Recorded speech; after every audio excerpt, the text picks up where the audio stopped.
Hey guys, thanks for joining me. I am feeling very good about this episode and decisions that I've made. Good things are happening. Good things are happening. I'm gonna tell you why in a minute. Hey guys, welcome to the Grease Rookie channel. I'm Andrew, and this channel is all about my journey resto-modding this 65 Mustang, AKA the Iron 6. Now, I'm doing this on a budget with rookie knowledge. Now, in the past few episodes, I mentioned that I planned on dropping the rear end, redoing the leaf springs, the shackles, replacing the pinion seal, the gasket in the rear end, repainting everything, putting in new shocks, putting it back, and then redoing the brakes and running the brake lines. That's not what I'm doing. That is the wrong way to approach this. No. We're going to put the new brake lines, the newly painted brake lines on this rear end, get the brakes finished, and we're gonna test drive this thing. Those wheels are still looking good. I think the first thing we're gonna tackle is this back distribution block on the rear end. We're not even gonna attempt to try to get this ring clip off. We are just gonna get the 10 snips out. Goodbye, see you later.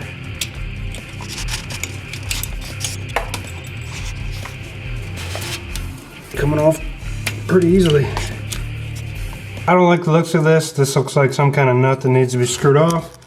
I'm gonna have to research it before I try doing this, but I can tell you right now, I'm gonna hit it with PB Blaster and let it sit while I figure out what's going on here.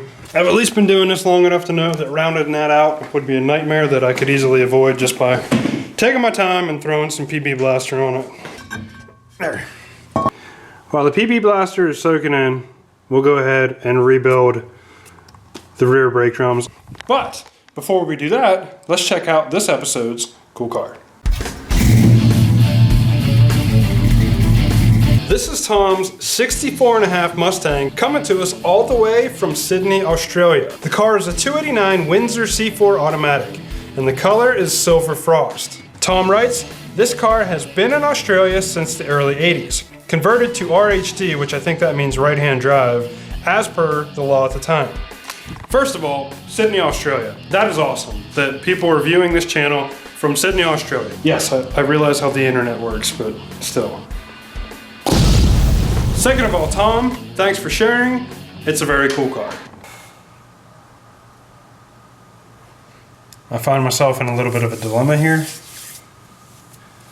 You guys have already seen me put these brake drums back together in a previous episode, so I just went ahead and rebuilt them with the new hardware. But the wheel cylinders are missing the link pins between the wheel cylinder and the brake shoes. The car did not have those on it whenever I bought it, but every picture I see on the internet has these pins in it, and now I'm questioning everything that I've done. This is one of those times where being a rookie flat out sucks. Like, I have no experience to draw from with this. And it's too late to call my dad, so. Okay, so this is what I'm talking about right here. These brake shoes go into the wheel cylinder. Now if you look at a normal diagram, right there, I'm trying to show this to you. Right there, that thing right there is a pin that comes out and rests on the brake shoes. And that is not there. Oh man, this sucks. I legit had Eye of the Tiger playing on my phone, like ramping up for an awesome productive evening in the garage. I dropped that line about getting ready to test drive this thing, and I was ready to rock and roll. Now it's like somebody put Adele on the jukebox or something. Normally I'd just throw this back together and say, let's see how it goes, but we're talking about my brakes here. I don't really want to figure out the answer while I'm peeling an Amish buggy off the front of my car. To be continued. It's a new day, Wednesday evening, as a matter of fact. I found my answer. Thank God for Facebook groups. And if you are a beginner or a rookie or whatever you want to refer to yourself as, I highly recommend you find groups and join them because they are lifesavers. I made a picture here. So I took some photos, made a diagram, and uploaded this photo in a Mustang group that I'm a part of, and asked the question, hey, what the heck is going on here? I don't have these pins. Literally within minutes of me posting that, Harris, thank you. He responded. He said, I noticed the same thing with my 6-cylinder brakes after redoing a set from a V8. The 6-cylinder brakes do not have the pins. And then a few other people verified the 6 does not have them. So there's my answer. It's gonna stay that way. We can move on to the other side. It's been quite a week. I haven't gotten nearly as much done as I wanted to, but we're gonna throw her in drive and move forward. Check this out. This is not stock right here. Someone used a bolt and nut to hold in the emergency brake bracket, plus the bracket itself is actually broken. I might have to weld a little piece on there to fix that, but I don't know why I love finding stuff like this. Somebody's pappy probably rigged that up. I get it. I respect that. Sometimes you gotta do what you gotta do.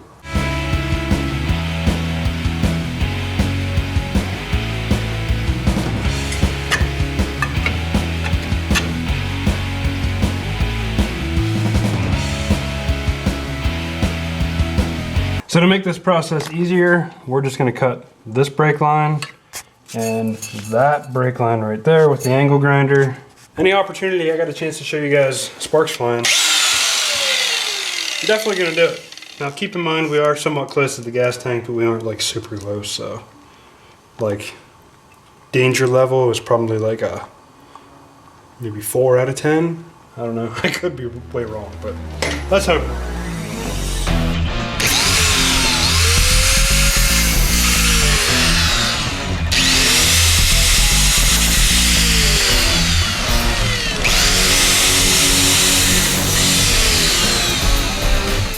All right, we live to fight another day.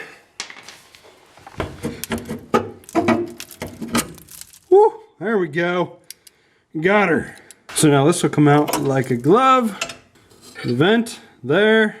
All right, so to make life a little bit easier, I'm gonna make these 2 connections here now, so I don't have to try to screw them on underneath the car.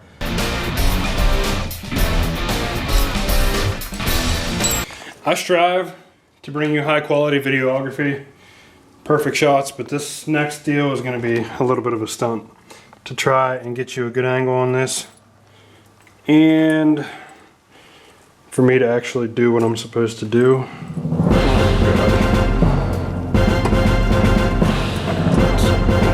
Start by pushing that in.